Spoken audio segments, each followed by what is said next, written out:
Skandal besar mengguncang dunia sepak bola Asia. Wasit VAR asal Thailand akhirnya mengaku bersalah setelah keputusan kontroversialnya membuat timnas Indonesia gagal lolos ke ronde keempat kualifikasi Piala Dunia. Uang misterius, pengakuan mengejutkan, dan reaksi keras Erick Thohir membuat situasi ini semakin panas. Apa sebenarnya yang terjadi di balik layar laga melawan Irak? Simak kisah lengkapnya. Inilah fakta yang akhirnya terungkap ke publik. Pertandingan itu berlangsung dengan intensitas tinggi sejak menit pertama. Timnas Indonesia tampil penuh semangat, didorong ribuan supporter yang memadati stadion. Namun di balik semangat itu, ada kejanggalan yang mulai terasa sejak awal laga. Beberapa pelanggaran keras dari pemain Irak dibiarkan begitu saja, sementara setiap kontak kecil dari pemain Indonesia langsung berbuah kartu kuning. Semua yang menonton saat itu tahu, ada sesuatu yang tidak beres. Puncaknya terjadi di babak kedua. Saat skor masih imbang, Kevin Dix dijatuhkan di kotak penalti Irak. Semua mata tertuju pada wasit, tapi peluit tak kunjung berbunyi. VAR seharusnya dipanggil untuk meninjau ulang insiden itu, namun layar tetap gelap. Tidak ada sinyal, tidak ada komunikasi. VAR tiba-tiba dinonaktifkan. Keputusan itu menjadi awal dari malapetaka yang membuat Indonesia tersingkir dari babak berikutnya. Beberapa hari setelah laga, suasana sepak bola nasional berubah tegang. Netizen menuntut penjelasan.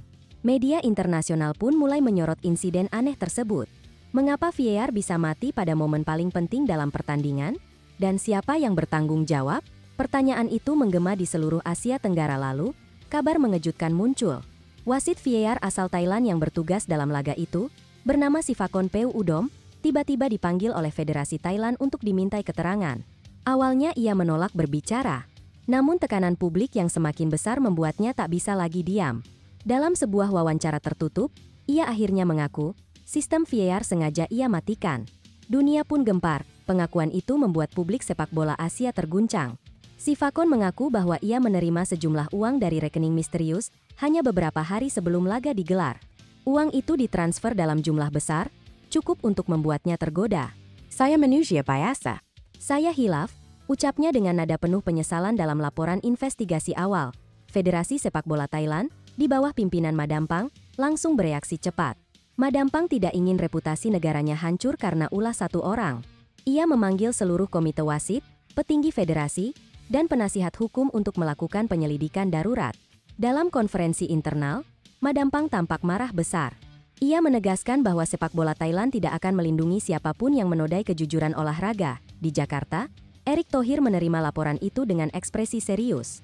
Dalam rapat tertutup di kantor PSSI, ia menyebut bahwa pengakuan Sivakon adalah bukti bahwa ketidakadilan yang dialami timnas Indonesia bukanlah kebetulan. Erick bahkan mengatakan bahwa Indonesia akan menuntut keadilan hingga ke tingkat FIFA. Kita tidak bisa diam. Kita tidak boleh tunduk pada ketidakadilan, tegasnya. Setelah itu, Erick Thohir langsung menghubungi Madampang secara pribadi. Percakapan mereka berlangsung selama hampir 2 jam. Erick menegaskan bahwa hubungan diplomatik antara Indonesia dan Thailand tetap penting, tapi kasus ini harus diselesaikan secara transparan. Madampang pun menyetujui. Ia berjanji akan membuka seluruh data investigasi dan menyerahkannya ke FIFA. Beberapa hari kemudian, konferensi pers besar digelar di Bangkok. Madampang tampil di depan ratusan jurnalis dengan wajah tegang. Ia mengenakan jas hitam dan dasi biru tua, simbol ketegasan dan duka. Dalam pidatonya, ia mengatakan bahwa dirinya mewakili rakyat Thailand untuk meminta maaf kepada Indonesia. Kami gagal menjaga integritas wasit kami. Kami bertanggung jawab atas kesalahan ini. Ujarnya. Pernyataan itu langsung disambut tepuk tangan dari para jurnalis. Tapi di balik tepuk tangan itu, ada suasana haru dan malu yang sulit dijelaskan. Madampang melanjutkan, kami tidak akan biarkan hal ini berulang. Kami akan menindak tegas siapapun yang mencoba mempermainkan keadilan di lapangan. Kata-katanya disiarkan langsung di berbagai stasiun televisi dan viral di media sosial. Di sisi lain, Sivakon yang sudah mengaku bersalah mulai menjalani pemeriksaan hukum. Polisi Thailand menemukan bahwa uang suap tersebut dikirim dari rekening luar negeri yang berafiliasi dengan sindikat taruhan gelap di Timur Tengah. Jejak digitalnya mengarah pada jaringan besar yang telah lama mencampuri hasil pertandingan di Asia. Kasus ini pun menjadi sorotan FIFA. Erick Thohir kembali bersuara di Jakarta. Dalam pidatonya, ia mengatakan bahwa kebenaran memang tidak bisa disembunyikan. Kami tahu, sejak awal ada kejanggalan. Tapi kami percaya, waktu akan membuka semuanya, ucapnya di depan awak media. Ia juga menegaskan bahwa Indonesia tidak meminta pertandingan diulang, tapi meminta keadilan dan transparansi agar kasus seperti ini tidak terulang. Madampang kemudian mengambil langkah ekstrim. Ia mengumumkan bahwa Sivakonpeu Udom resmi dipecat, dicabut lisensi FIFA-nya, dan akan dilarang seumur hidup terlibat dalam dunia sepak bola. Tidak hanya itu, 2 pejabat komite wasit yang terbukti lalai dalam pengawasan juga ikut diberhentikan. Langkah itu membuat publik Thailand mulai menghormati keputusan sang presiden. Namun Madampang tidak berhenti di situ. Ia mengundang PSSI untuk datang ke Bangkok dan menyaksikan langsung proses reformasi sistem wasit di negaranya. Ia juga mengusulkan agar Indonesia dan Thailand membuat kerjasama baru dalam pelatihan wasit lintas negara. Kita harus membangun kembali kepercayaan di antara bangsa-bangsa Asia, kata Madampang dengan tegas. Erick menyambut usulan itu dengan terbuka. Ia mengatakan bahwa kerjasama lintas negara adalah langkah maju yang penting, bukan hanya untuk memperkuat hubungan, tapi juga untuk menjaga integritas sepak bola Asia di masa depan. Kita tidak boleh biarkan satu kesalahan kecil merusak masa depan generasi sepak bola kita. Ujarnya. Kabar ini menjadi perbincangan besar di dunia internasional. Media Inggris, Prancis, hingga Jepang menyoroti keberanian Madampang dalam mengakui kesalahan dan ketegasan Erick Thohir dalam memperjuangkan keadilan. Mereka menyebut bahwa inilah contoh nyata bagaimana pemimpin sejati bertindak di tengah krisis. Sementara itu, di Thailand, masyarakat mulai bergerak. Ratusan pemain muda, pelatih, dan supporter menandatangani petisi dukungan untuk reformasi sepak bola bersih. Mereka membuat gerakan sosial dengan slogan "Football with Honor" atau "Sepak bola dengan kehormatan". Gerakan itu menjadi viral dan menginspirasi banyak negara tetangga di Indonesia. Suasana mulai mencair. Rasa kecewa berubah menjadi rasa bangga.